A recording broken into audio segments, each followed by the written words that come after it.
Saya diberi percayaan oleh pucuk pemimpin Yang Amat Berhormat Datuk Seri Fungsi Perhubungan Negeri Melaka untuk membentangkan usul ekonomi UMNO Malaysia. Sebenarnya usul ini adalah satu perkara yang amat serius sekali.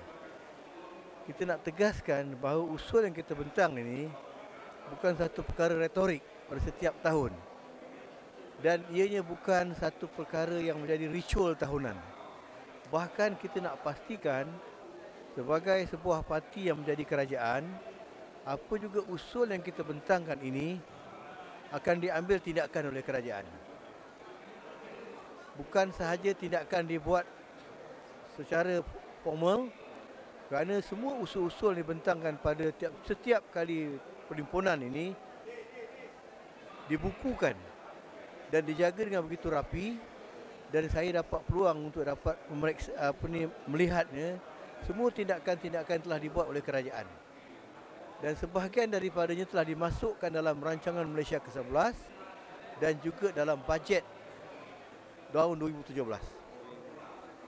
Jadi contoh dia saya nak tunjukkan bahawa sebenarnya sebanyak 10 bilion ringgit diperuntukkan untuk membantu golongan yang B40.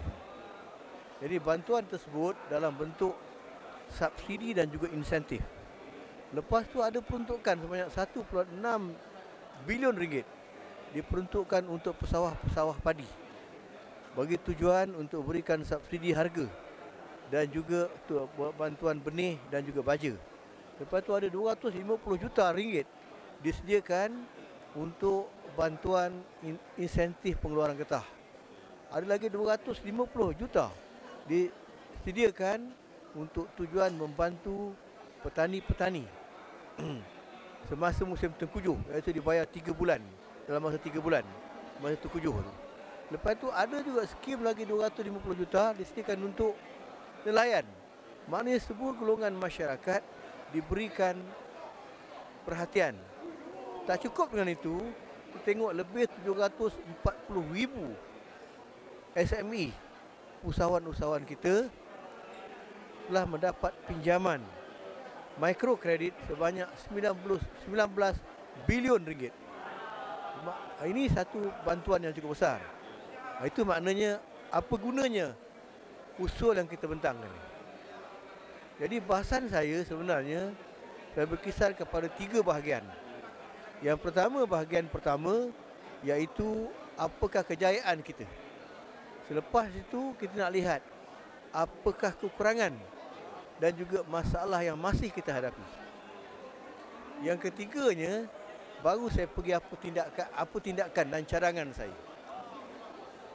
Jadi kalau kita bincang tentang kejayaan kita, kalau kita lihat, kalau kita bermula selepas merdeka tahun 1957, GDP kita ataupun pertumbuhan ekonomi kita pada ketika tersebut hanyalah 5 bilion ringgit sahaja.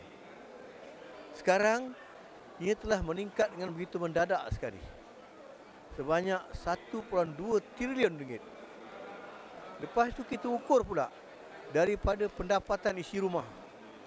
Kalau satu ketika dulu tahun 1970, pendapatan isi rumah hanya RM172. Sekarang ia telah meningkat kepada angka sebanyak RM5,548.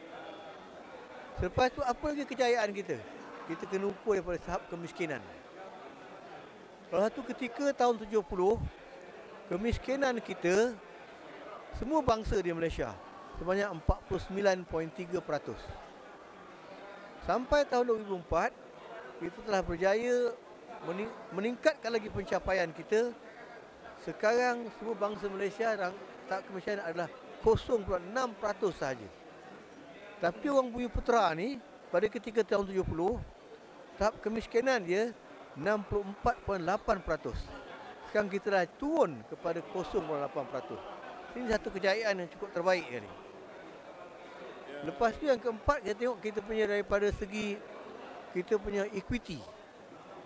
Equity kita, kalau satu ketika tahun 70, equity kita hanya 24%. Maknanya ini tahap milikkan kita. Sekarang kita dah capai sebanyak 23.05%. Kita memang tak berpuas hati. Kita mahu kalau sasaran kita 30%, seharusnya dapat dicapai dalam masa yang singkat.